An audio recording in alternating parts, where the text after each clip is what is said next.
thank you for the invitation. It's a real honour to be invited to present this opening keynote. It's an honour to serve on the board and as the inaugural president, and I think it's just a tremendous weekend that we've got ahead of us, and congratulations to all the current board and organisers of this event. So hopefully it's going to be... can we just turn that? Yeah. So we can see everybody's attention. Meditation's all about the management of attention, and so attention's all been over there for the last few moments. So in the spirit of Kath and Kim, look at me, so try and manage your attention for the next hour or so. So I think that it may be that Paul is going to regret giving me such a kind of a philosophical and broad topic to speak on, because there's certainly a lot that one could say about it, but I'll try and condense into a short time what I think are perhaps a few key messages. I'll look at it perhaps a little bit philosophically, a little bit scientifically, and I will be happy to make the slides available afterwards, so if you want references or anything else, it'll all be available to you.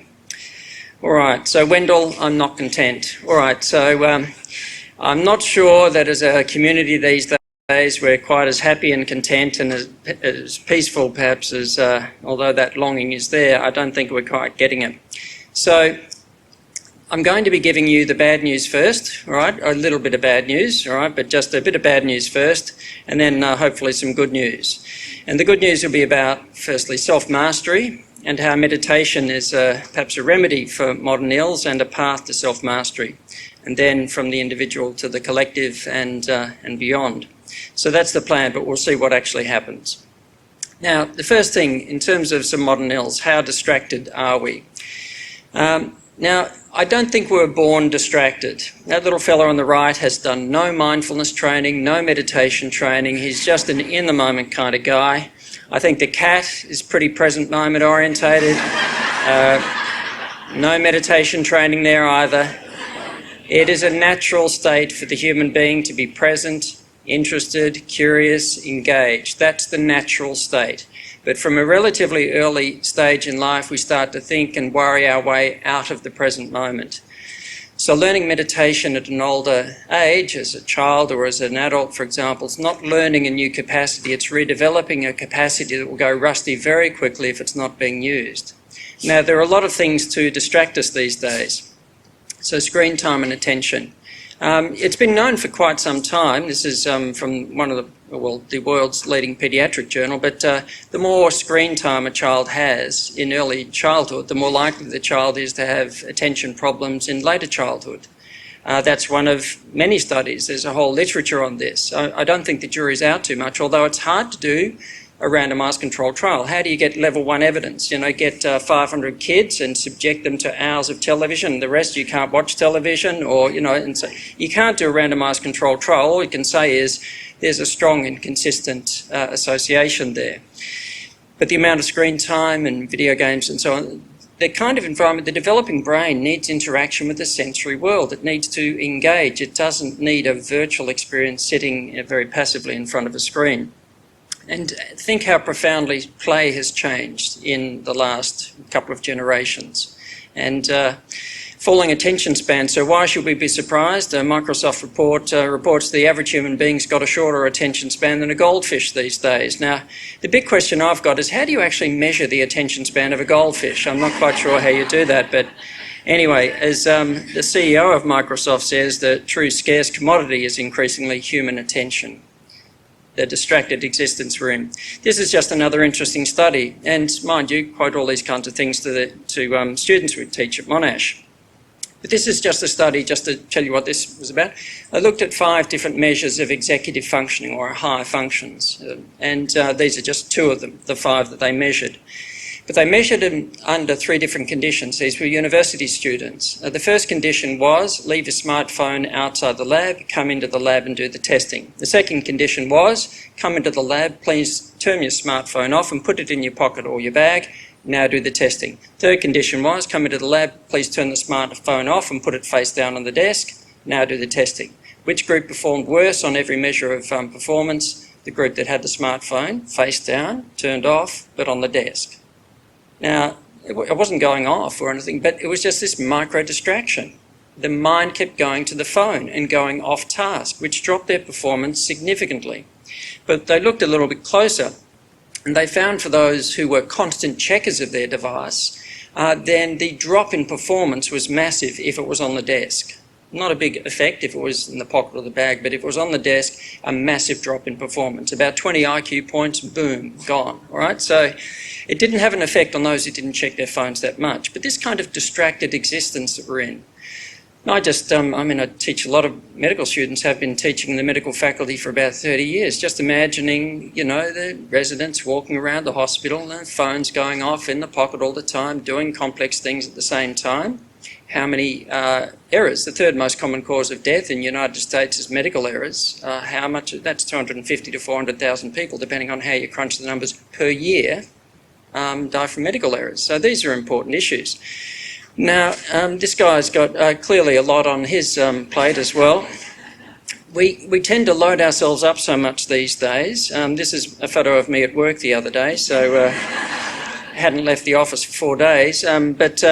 So we have so much on our plate these days. The technology is wonderful, but this is a Harvard Business Review paper, and it's just quoting that the hyperkinetic, time-pressured, fast-paced sort of work environments associated with what they call attention deficit trait, the tendency to have shorter attention spans and find it harder to focus. And that is associated with things like black and white thinking, difficulty staying organised, setting priorities, managing time, and a constant low level of panic and guilt. Has anybody ever had a moment or two of that in your life, right? No? There's only a couple of us in the audience. All right, so it's pretty much the modern world. Now, of course, the next way that we compound it is that we try to multitask. This is our idea of what it means to have a full life. I'm doing twice, 3 times, 4 times as many things at the same time, or just so much more enjoyment in life, and so on. So it's either thought of as being efficient or getting a lot out of life. This is Clifford Nass at Stanford, who's done a lot of research on this. And anyway, quote from him, "These are kids who are doing 5, 6 or more things at once all the time. It turns out multitaskers are terrible at every aspect of multitasking. They get distracted constantly, their memory is very disorganised. Recent work we've done suggests that they're worse at analytical reasoning. We worry that it may be we're creating people who may not be able to think well and clearly." Now, I don't know where kids get this stuff from, really. I mean, I don't know where they pick it up. But of course, time-poor parents, for example, and they're trying to get through all their stuff. And of course, we either teach attention, teach children to be mindful, or we teach them how to be unmindful. It's like, let me show you how to be unmindful, I will model it for you, and then in a few years, if you could just do it for me as well. So we're teaching kids these things. Now, how disconnected are we? Look, our sense of being connected changed profoundly around the year 2000. And out to dinner, so this is really connected, taking in some art, so very connected. Our idea about being connected, I think, is actually a profound kind of disconnect from, not just from place and people and who we're with, but actually a disconnect from ourselves. Because when we're in that state, we're not necessarily aware of our own mental, emotional state, etc. So I think it's actually producing a profound kind of disconnection, which is not to say that technology can't be useful and everything else. Mind you, I will declare a conflict of interest. I'm somebody who doesn't even have a mobile phone. My wife wanted me to take a call the other day. I didn't know how to turn her phone on. She had to walk me through it step by step. I'm so far away from this. But anyway, I'm not your device, you're my device, all right? So I think we're losing the war with technology at the moment. But so social media use in young people. So amount of texting inversely related to fulfillment within intimate relationships. Having a phone or computer by the bed, checking emails or sending text messages in the night interferes with sleep and increases risk of mental health problems. Over 25%, it's probably closer to 40% now, but would have a diagnosable addiction to their device. And I'm not using the term figuratively. That is, can't control the behaviour, etc., and interfering with other activities. So other things are being put by the wayside to spend more time just in front of that device. Facebook addiction disorder. Don't you love good acronyms? FAD. It's just a fad, all right? So Facebook addiction disorder. So related to narcissism and poor mental health. And this is just an interesting study. Look at those who engage most with social media compared to those who engage with at least had triple the rate of depression. It's hard to say it was causal. You can just say that's an association. Maybe people with depression retreat to social media as their only way of engaging with the world, but maybe also those who come to rely on social media primarily lose their ability to engage effectively with the world, etc. So connected, and yet, of course, loneliness is becoming a significant problem. And I won't go into all of this too much, but it's probably not a surprise that to some extent, and any measures of this rate, loneliness keeps escalating in many people's lives. So do you mind if I strap your phone to my forehead so I can pretend you're looking at me when I talk? Now, so it seriously affects the way that we interact with people and how engaged we are. And of course, attention is a prerequisite for empathy and compassion. Compassion, to connect with somebody else's passion or emotional state. It does not happen without the attention being fully engaged, with being fully present with the person.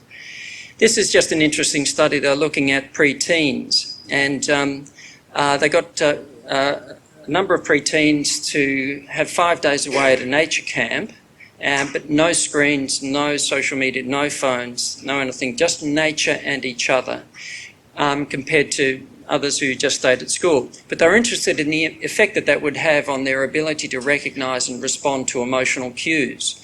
And what they found, the 5 days away at the nature camp, significant improvements in their capacity to recognise and respond to emotional cues. They didn't get training in how to do it. It happened as a natural consequence of unplugging for the week.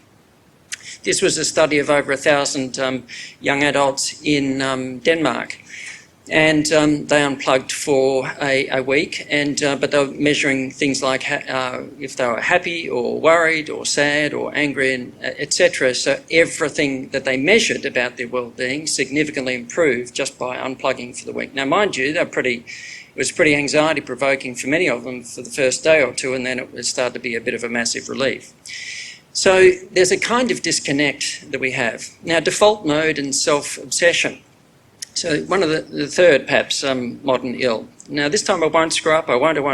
Now, it says down the bottom here that Roger screws up. Now, Roger's not paying very good attention to what he's doing right now, so a little bit distracted. Now, when we're not paying attention, when we're not present, when we're not mindful, as it were, we switch into a different mode that's called default mode. Now, if you haven't heard that term, you're not familiar with it, you will be familiar with it every time you sit down to practice meditation. All right? Does anybody ever find yourself talking to yourself during meditation? You know, oh, I've got some shopping to do later on, or I've got to do this, or maybe your mind's even talking to yourself about, this is great, this is a great meditation, I'm just so present, this is really changing my life, I can feel my DNA changing. You know, that's just default mode too. You know, the mind talking, worrying, ruminating. One psych journal talked, if you look at the contents of default mode, this internal dialogue, commentary, you know, imaginary dream world kind of live in, it's all about what they call the multifaceted self. There's a kind of me in the imagination doing things in the future, reliving stuff from the past. Just for your interest, the areas of blue are the areas affected by default mode. The areas of red are the areas affected by Alzheimer's disease. The more time we spend in default mode, the more the brain gets gummed up with beta amyloid, which is the protein that leads to Alzheimer's disease. Not a particularly useful state for the brain to be in. There's a lot of default mental activity in states like stress, anxiety, depression, ADHD, schizophrenia. These circuits in the brain are just running unchecked. Rumination, worry, whatever, catastrophizing, we can give it many different names. It's pretty much the opposite of what it means to be present and in the moment, certainly the opposite of what it means to be calm and content with ourselves. So this generation of anxiety, the speculation about the future, what if this, what if that, not a particularly helpful state for the brain to be in.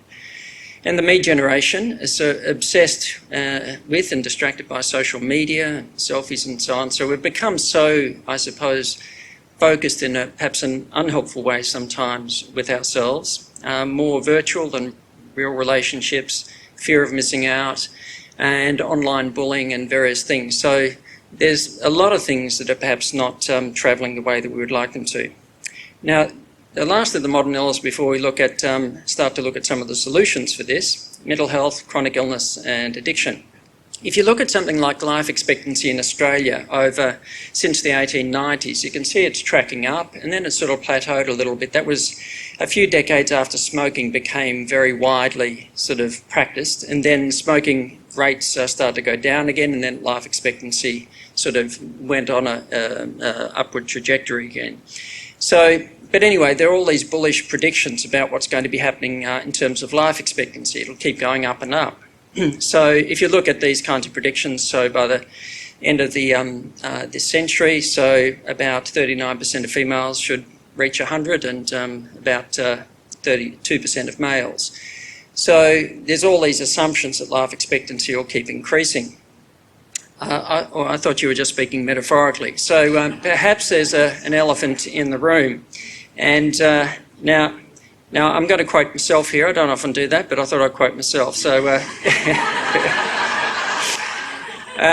this is an article I wrote for the Australian Family Physician in 2002.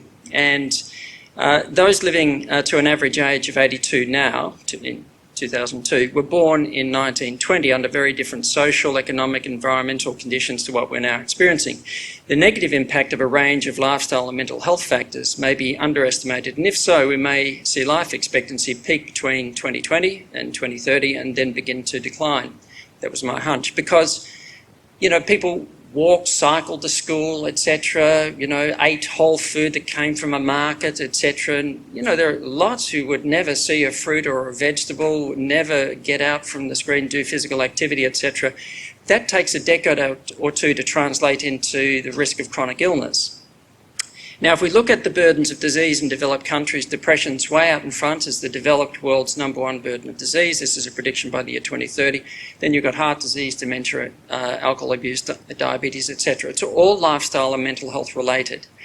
So all the affluence that we have is certainly coming at a cost these days. Don't have to be physically active, labour-saving devices, eat convenience food all the time.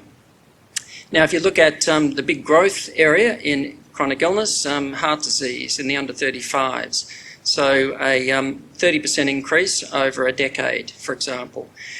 61% of Australian youth or young adults do little or no exercise, 50% overweight or obese, 21% smoke, so smoking's starting to go up in younger age groups, and abnormal blood lipids, high blood pressure, etc. So we're seeing all of these things that used to happen late in life are coming right forward. So rising rates of heart disease in the US, heart disease is on the increase as well, for after decades of risk factor management and it going down. And so it's on the growth, but also they measured for the first time, recorded that life expectancy in the States went down, only by 0.1, but it went down for the first time recorded.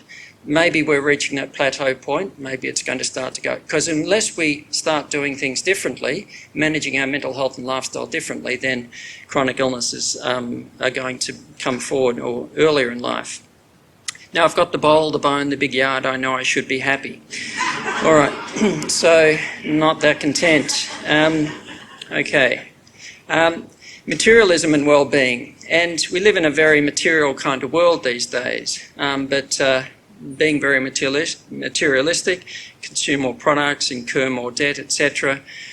So there are a lot of things where a very materialist approach to life is not associated with perhaps either good mental well-being in ourselves, but also pro-social behaviours as well with others.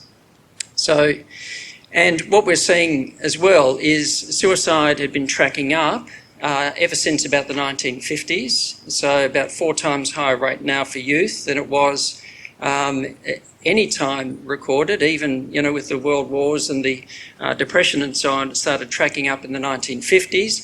It plateaued a little bit for a few years around the 2000s, and now it's tracking up again, which is a concern, particularly for young people, but also there's another spike in the graph for older people as well.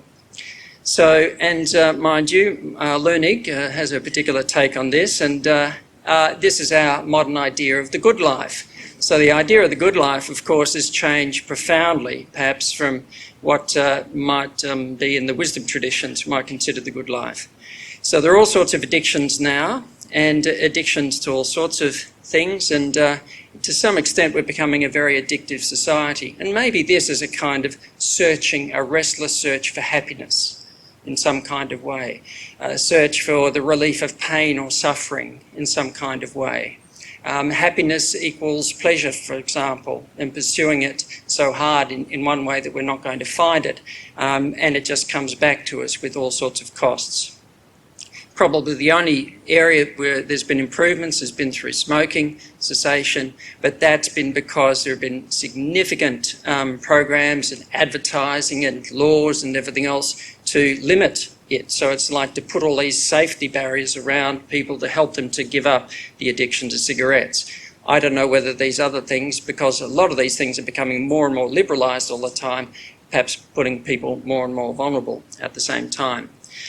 So that's enough of the problem. I always like to give the bad news first so that we can move on to the good news, because what's the point of bad news? What's the point of a problem without a solution? Now, I'll just say a few things now. Apologies, I'm going to get a little bit philosophical here. I'm going to get a little bit Platonic. Okay, I hope that's all right. If this is distressing, please cover your ears for the next 5 minutes, because I'm just going to get a little bit, go back to the ancient Greeks. Socrates and Plato, what I like to call the wise guys, all right? So, as you can see, Socrates on the left there, and in the middle, this is two little bits of the School of Athens, a beautiful painting in Rome, and the central figures are Plato and Aristotle on the right there. Plato pointing to above, and anyway, I won't go too much into the symbolism of the painting. But the safest general characterisation of the European philosophical tradition is that it consists of a series of footnotes to Plato, and quite possibly that's right. But perhaps another take, I would give all my technology for an afternoon with Socrates, all right? So perhaps something that they've got to say might be worth listening to. Now, self-mastery versus tyranny. So the best and justest is also the happiest. So he's talking about who's the happiest individual, but also the happiest society. And that is he who is the most royal man. Now, mind you, the terminology there, let's be gender inclusive, because it's talking about male and female, but that's how the quote was translated. So, but anyway, just as the quote is. But the person who's truly royal, as it were, or a king over themselves, or king or queen over themselves, and that the worst and most unjust is also the most miserable, and that is he who, being the greatest tyrant of himself, is also the greatest tyrant of the state. So who's the happiest? Well, that's the just, the most just, the wisest, perhaps you would say, according to Plato. Now, Plato in The Republic, which is a very interesting book, he talks about the three aspects of the human psyche. So the highest aspect, you could call it reason, but not reason in the sense of being intellectual, but that with which we are wise, right? I suppose a word like in the Sanskrit would be buddhi, that sort of higher, that enlightened mind, that sort of truly wise, insightful mind. If we're going to be happy and just, we need to be governed, as it were, by that. That needs to be our ruling principle. That needs to be our guide to the decisions we make. Then there's the emotive element. So Plato talked about the emotive element, that with which we are courageous, the emotive element, honour, valour, etc. And then there's the appetitive element, all right? So, which is pleasure-seeking, that bit that makes us want to, to eat and do the pleasurable things and avoid discomfort. And there's nothing right or wrong about it. They're all natural parts. It's all the human condition. But which part of us is going to, as it were, rule? Which part is going to be making the executive decisions? And so justice equates with that kind of a harmony of the psyche, as it were, where the wise aspect of us is governing the others.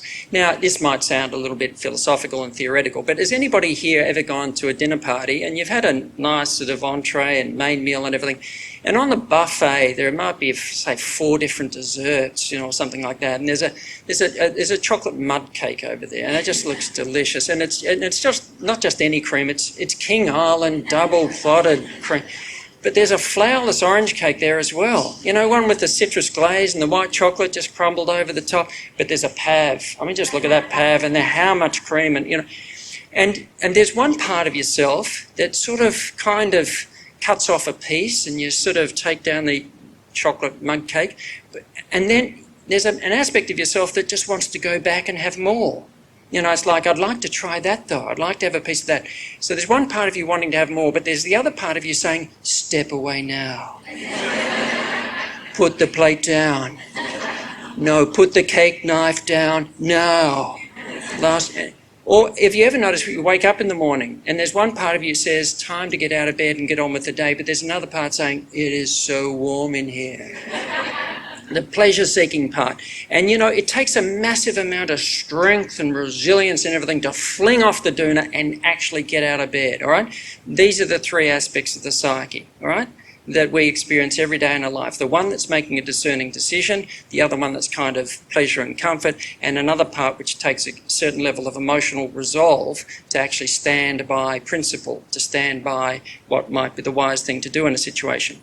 Now, mind you, Plato might have been onto something, because if you look at modern neuroscience, it's pretty much on the money. Because the three aspects of our psyche, as it were, the three areas of the brain that are regulating these various decisions are pretty much what he said 2,500 years ago. The executive functioning area of the brain, the limbic system, the emotive areas of the brain, and the mesolimbic reward systems, which, if they're overactivated, where all the addictions and everything else sort of play out of. And so we talk about things like emotional regulation, appetite regulation, for example. But it all starts with attention. It all starts with awareness, the capacity to be aware, not only of what's going on around us, but what's going on within us, what is governing those decisions. So in many ways, I think Plato was onto something. Now, mind you, there's a lot of Renaissance art in the Renaissance, very much a Platonic revival, and here's the warrior, as it were, so that emotive element, and it's either going to be drawn towards wisdom or drawn towards pleasure, and this is pretty much the human condition. Pallas and the Centaur, Botticelli was profoundly influenced by Platonic philosophy, and Pallas, she's the goddess of wisdom, and so the centaur represents the other two elements of the psyche, the emotive and the appetitive element. Now she's giving his prefrontal cortex a bit of a massage there, right? Can you see that? Right, because it certainly needs it. Because, and you can see that in her backdrop is this expansive blue sky, space, big view. He's got the rock, the material kind of preoccupation behind him. But anyway, we won't go into the symbolism of Renaissance art too much. But there it is, pretty much the human psyche represented again and again. So, now mind you, Plato equated this with 5 forms of government. The aristocracy, now not aristocracy in the way we think of it, but the government, if a society is governed by wisdom, right? That's the aristocracy. That's being governed as a society by the best. Or democracy, being governed by valour, honour, that kind of thing. Or the oligarchy, so that is the few who are the wealthiest. So it's the appetitive element coming in here, but acquiring wealth, but wanting to make more wealth, so not spendthrift with it. And then there was democracy. And so that was the 4th of the 5 levels of government for him. So it's one step away from the bottom. And so it wasn't a big rap, but in democracy, the appetitive element sort of pretty much rules because that's what's driving most people most of the time. And look, we only have to pay attention to ourselves to know what that feels like, because that's pretty much what we experience. Now, the decline of democracy into tyranny, and it's only one step away, so democracy, so who knows where we're up to at the moment, but as far as Plato was concerned, as the saying is, the people who would escape the smoke, which is the slavery of free men, has fallen into the fire, which is the tyranny of slaves. Thus, liberty, getting out of all order and reason, passes into the harshest and bitterest form of slavery. That is, we just let any old whim, any old desire, any old attitude, any old appetite go, and that is not going to be a recipe for happiness or freedom as an individual or as a society. And so tyranny was the next form of government if all of this goes too far, as perhaps there are some signs, I suppose, that it may be with addictions and mental health problems, etc. And so just before we leave this, the people always have some champion whom they set over them and nurse into greatness. This and no other is the root from which the tyrant springs. When he first appears above ground, he is a protector. Anyway, if we ever see any strong protector appear anywhere in the world, starting to don, you know, we could be just taking the first steps into tyranny. But who knows? Who knows? Anyway, Self-mastery, the capacity to govern ourselves and our decisions, or collectively to govern our decisions with wisdom, with insight, to regulate those other bits, not suppress, but to make conscious and discerning choices about the things that we do in life, is very important for happiness. So, the blue pill or the red pill, all right? So the matrix. You take the blue pill, the story ends. You wake up in your bed and you believe whatever you want to believe. You take the red pill, you stay in Wonderland, and I show you how deep the rabbit hole goes. Now, in a kind of a way, it's a pretty good metaphor for meditation. You take the red pill and it's about waking up out of the dream world that we're in, that we took to be real. And Matrix, great film. How many people here have seen The Matrix? If you haven't seen it, I do recommend, particularly the first episode of The Matrix, well worth seeing. But in a lot of ways, the red pill is like meditation. We wake up and we see more of what's going on in ourselves. So meditation is a remedy to modern ills and a path to self-mastery. So these days we're talking about the mindful revolution. Now I'm going to quote quite a lot of research on mindfulness, but I want to say, of all the world's great wisdom traditions and various meditative practices, I'm not saying here mindfulness is the best, the only form or anything else, because I'm sure if the similar kinds of studies were done with other forms of meditation which have a long tradition and so on, I suspect we'd find very similar kinds of findings, although there might be very subtle nuances and so on. So I want to respect all forms of meditation, but I'll quote, as you would well know, most of the research activities going on in mindfulness these days. So people are talking about a mindful revolution, and this is a now famous quote from William James. The faculty of voluntarily bringing back a wandering attention over and over again is the very root of judgment, character and will. No one is compos sui or a master of themselves if he have it not. An education which should improve this faculty would be the education par excellence. So it's there at the birth of modern psychology, but the skills in how to train attention, not widely known about or used. Now, if you look at the number of studies, say, on mindfulness by itself, this is not all meditation studies put together, but just mindfulness by itself. It took off in around 1999. That was the takeoff point when the first studies on mindfulness-based cognitive therapy were published.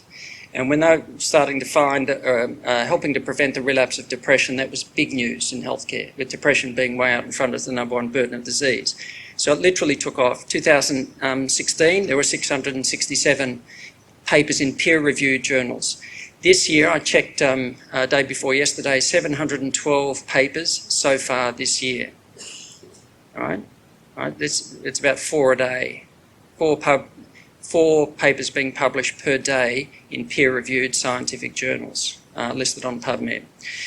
So now let's just look at depression for a moment. Can be understood as a disorder of attention. Now what I mean by that is depressive rumination is almost constant default mode. Not present, foreboding about the future, constantly reliving the past. Poor functioning, all right? A depressed doctor makes more than 6 times as many medication prescribing errors as a non-depressed doctor doing the same job, for example. Why? Distracted, attention's not on task. And hedonia, lack of pleasure or enjoyment in the things a person would normally enjoy, because a person not present tasting the food or in the social interaction, etc. Reactivity and intense non-acceptance of the thoughts and the feelings the person is hating themselves for having. Has anybody here ever had an anxious moment in your life? Anybody ever had one of those?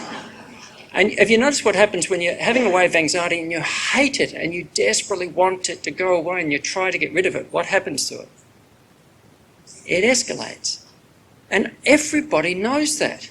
That's an experiment in suppression, fighting, hating, reacting, judging, criticising. So it raises the question, what would happen if I got less judgmental, reactive, critical, and just noticed that feeling, although it's uncomfortable, but less judgmental about it, so a little bit more self-compassion to it. And a high allostatic load, so poor physical health. So what if I told you could watch your thoughts without having to act on them, all right? So mindfulness, something like mindfulness-based cognitive therapy, so when people learn that, it's aimed at addressing those kinds of issues. So this is one among dozens of studies that could quote on it. 106 people, multiple episodes of depression, half are given treatment as usual, antidepressants, the other half are given treatment as usual, plus mindfulness-based cognitive therapy. And then the red line's the relapse rate for the mindfulness group. So far less likely to relapse into depression over the following 12 months if they have mindfulness training. The blue line is treatment as usual. More than half have had their next episode of depression in the following 12 months. So it didn't mean that depressive thoughts never came into the mind of the more mindful person. It just meant that those depressive trains of thought came in, but they developed an ability to stand on the platform, as it were, and to make a choice, but do I want to get on that train, right? We can't necessarily have a choice about whether the thought comes into the mind because it's there before we know where we are, but we can make a decision about which trains of thought to get on. That is, which ones to give attention to and which ones to leave alone, because the attention will power, the consciousness will power whatever it's given to, for better or for worse. So default network, I mentioned that before, a lot of default mental activity in states like depression, anxiety. If you're studying a person's brain while they're meditating, in the moment the attention comes back to the breath or whatever the person's meditating with, the default circuits switch off again. So the brain becomes, as it were, relatively quiet. But over time, the areas of the brain associated with self-monitoring and cognitive control switch on much more quickly. So when the mind wanders into rumination, for example, self-monitoring means, oh, there's that pattern of thought again. Cognitive control, is that where I want my attention to be? No, I'll just unhook from that and re-engage my attention where I need it to be. I thought this was just a fantastic story. If you're going to be caught in a cave, a kilometre or two beneath a mountain, with water everywhere, you would want to be there with a Buddhist monk, wouldn't you? Who's going to teach those boys meditation.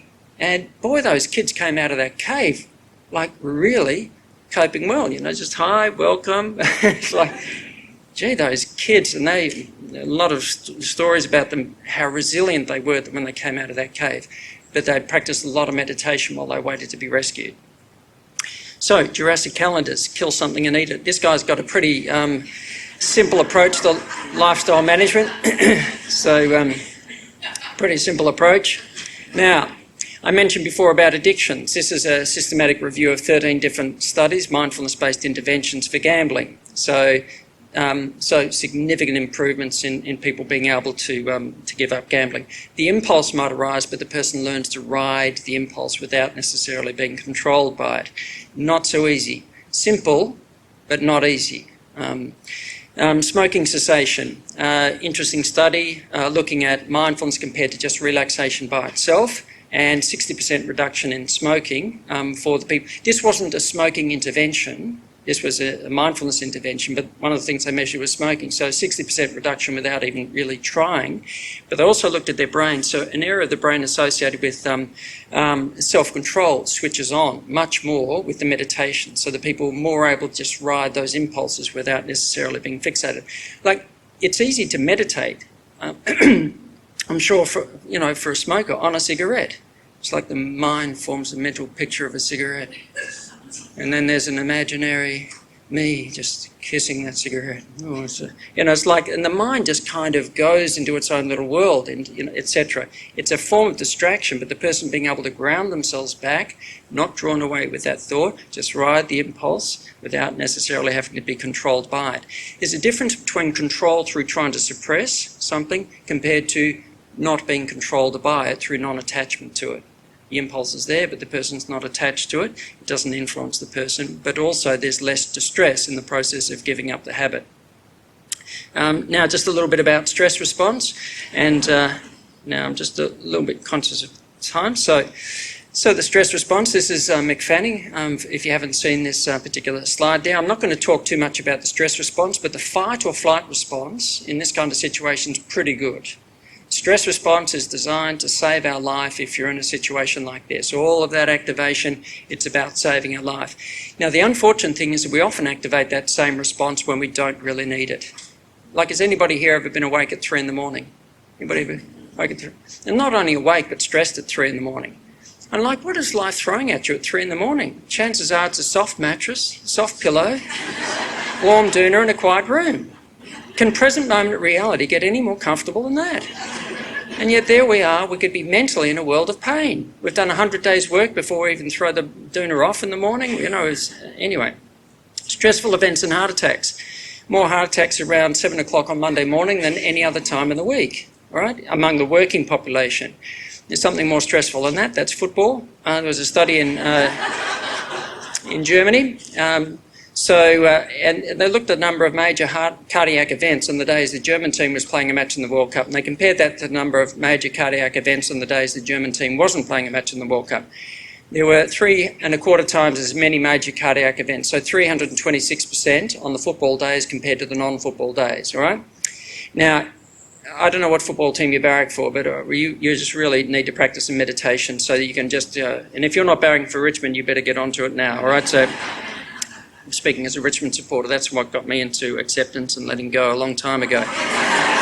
So, but anyway, just the mind-body relationship goes very deep. So man's not disturbed by events, but by the view he takes of them. Epictetus was an ancient Greek. Now, mind you, again, this is the same for women as it is for men. It's not the events, it's the way that we view that event. Right? An event in itself is neutral, what the mind projects onto that event, and it does it so quickly, all right? So, now, the body's the shadow of the soul, Marsilio Ficino. So our body will reflect whatever's going on in the psyche. Just in case, I often point this out, it's fascinating. The Hebrew word Adam or Adama literally means earth or dust or physical matter. And Marsilio Ficino taught Michelangelo as a young man, so he's steeped in Platonic philosophy. And God in that philosophical tradition represented consciousness and natural intelligence.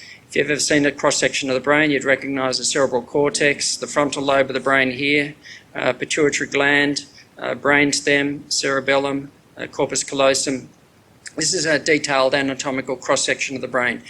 Any prizes for guessing whether or not he told the Pope what he was painting on the ceiling of the Sistine Chapel?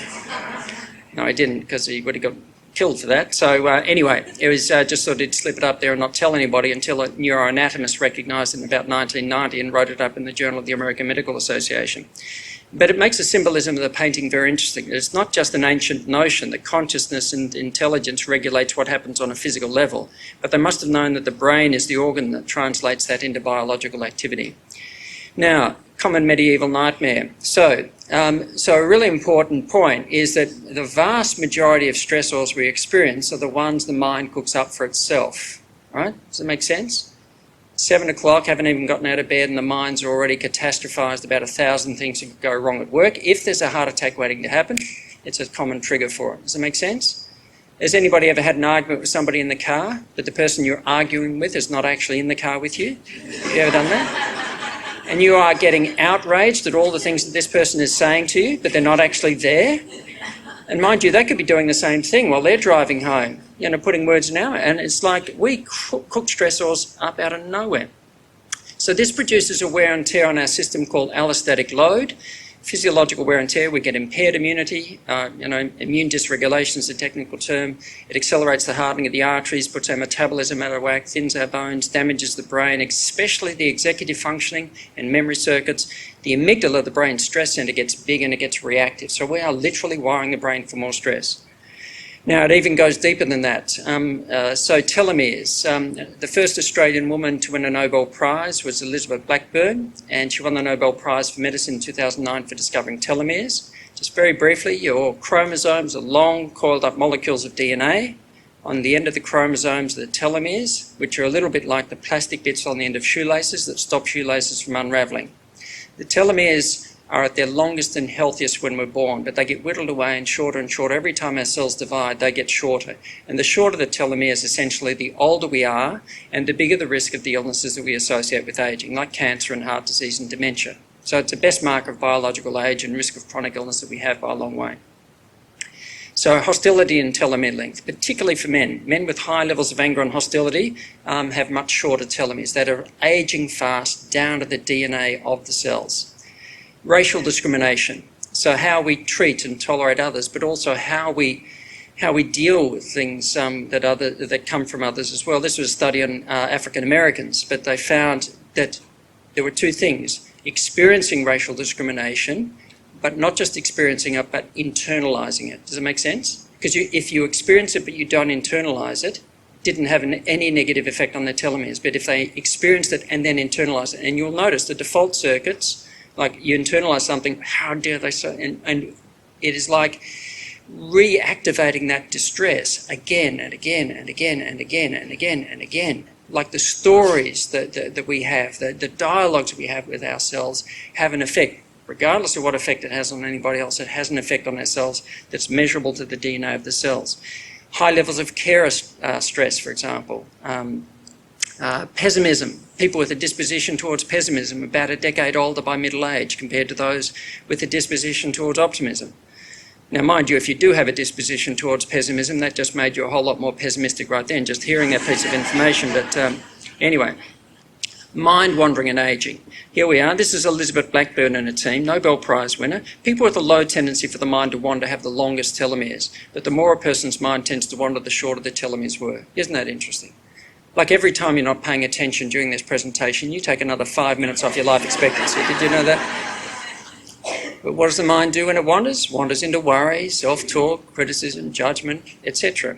So, mindfulness and cellular ageing. Here's Elizabeth Blackburn and her team, Nobel Prize winner. This was the first of a series of studies they've done, and they've done a number of them to show that mindfulness, which is on the telomerase, which is the repair enzyme, slowing down the rate of ageing on the level of the DNA of the cells. Now, that is real anti-aging medicine, right? So, and that's the first of a whole series of trials that they did. Now, using the time he saved by driving home on the new tollway, he set about making a beautiful quilt. But suddenly, out of nowhere, he got quilt rage. Now,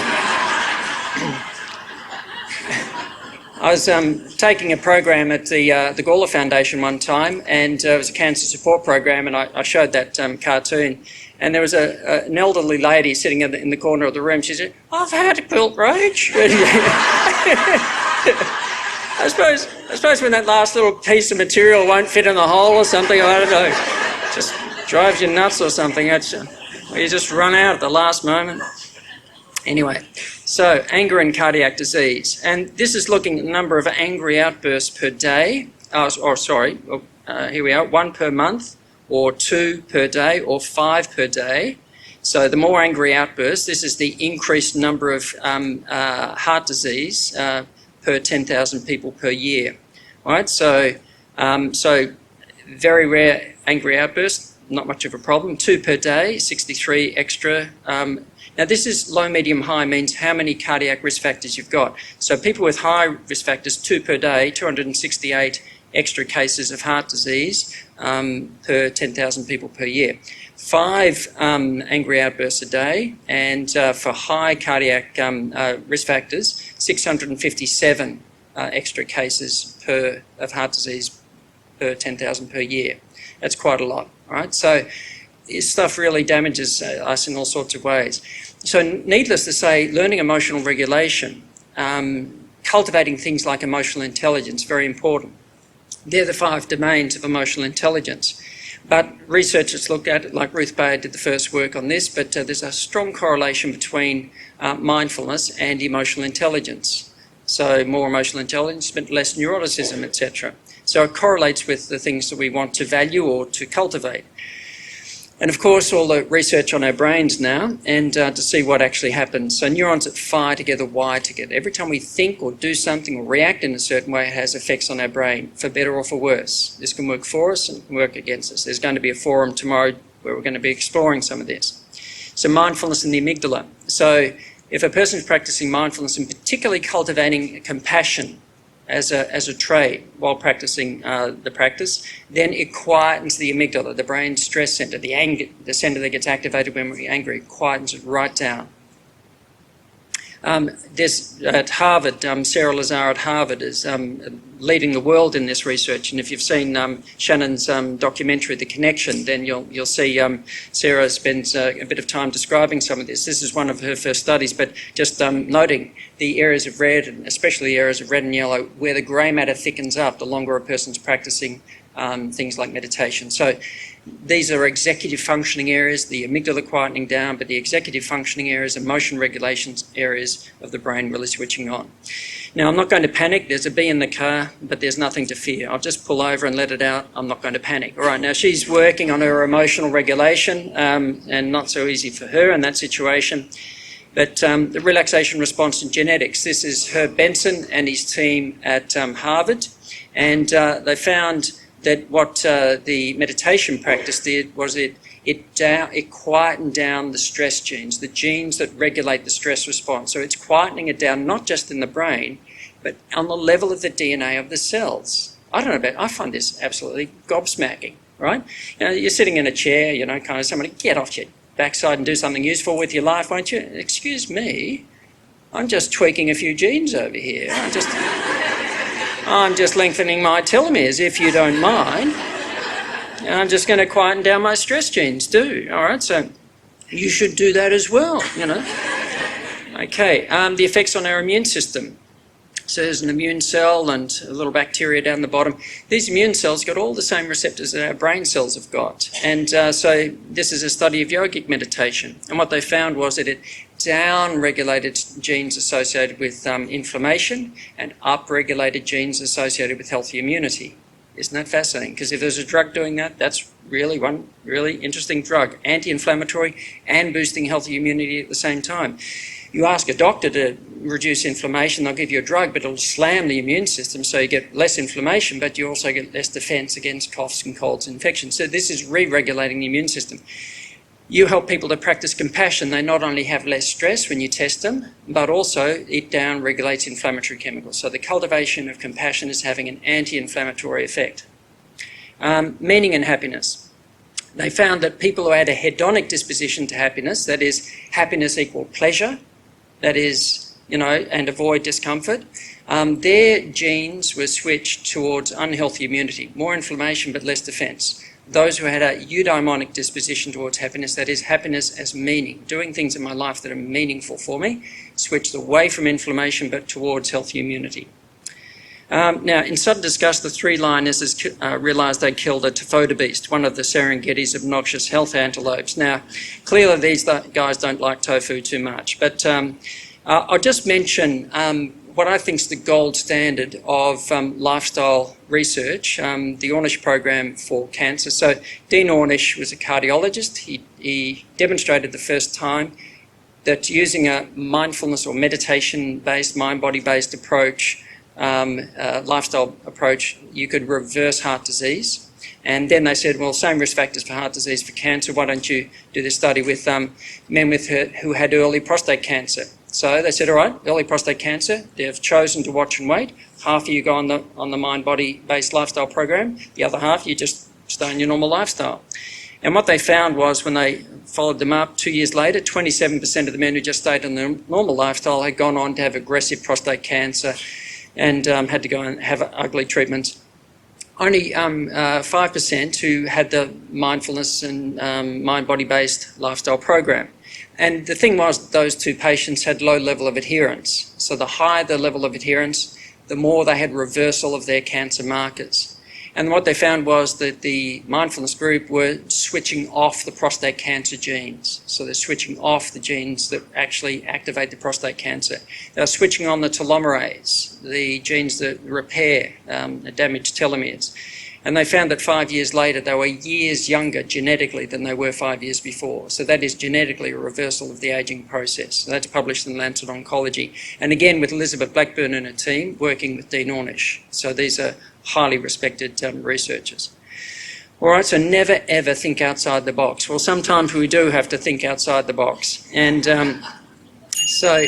okay. Yep. Okay, so I just, more mental flexibility. So it's a mammoth. Now, I just wanted to, I've been making a case for the obvious. So just in closing, I want to say a couple of things about meditation fosters self-mastery. I've tried to make that point that a person, as we become more of a master over ourselves, we start to make better choices, choices that are associated with more happiness, more well-being. Now, mind you, it's a mental discipline. The idea of freedom is just let anything go. But it's a kind of a mental discipline where we have to rein in an aspect of the psyche in order to make those kind of wiser decisions. But from the individual to the collective, all right? So it's the same thing, I think, on a social level. Because what does this sort of excess mean on a collective level? What does it mean politically? What does it mean in terms of conflict, for example? What kinds of skills are we helping kids to develop and in their early development so that's going to really sustain them in their future life? How are we fostering things like compassion, helping people to communicate, to listen, to really empathise with each other, etc.? How are we going to foster reason in the community? So how are we going to reduce the disease burden? So all of these things are large issues, but I think it comes back to the same things that we learn as an individual. This is just the same thing, but writ large. So I think that they're exactly the same challenges we're dealing with collectively, but it just needs a critical mass of people that are waking up in a sense. And so there are so many great initiatives in the UK, the All-Parliamentary Mindfulness Initiative, all the wonderful work that Smiling Mind have been doing with schools and other apps like Headspace, and Mindfulness at Monash's contribution to training new professionals who are going to step out with more awareness about things like meditation and mindfulness and how to be more self-aware, etc. Meditation Australia, working through the community, through Australia, and similar organisations overseas. And so there are lots of groups teaching meditation, both secular and religious, and all of the world's great wisdom traditions have had their meditative practices. So there's a lot of work going on, but there is so much that's needed now. So, and beyond, ultimately meditation is about transcending the ego and worldly life, liberation, enlightenment, whatever you want to talk about it. Ultimately, that's what it's really about. All of the others are very useful side effects, I think, along the way. So I'll just leave you with a quote from Plato again, and he was pointing to the transcendent, as it were. And this is perhaps one way of speaking about meditation. But when returning into herself, she, that is the soul or the psyche, reflects. Then she passes into the other world, the region of purity and eternity and immortality and unchangeableness, which are her kindred. And with them she ever lives. When she is by herself and is not let or hindered, then she ceases from her erring ways, and being in communion with the unchanging is unchanging. And this state of the soul is called wisdom. So just remember, when you're looking at the universe, that the universe is also looking at you. And I think Mr. Osborne may be excused, my brain is full. It's probably a good time for me to finish. So thank you very much for your attention.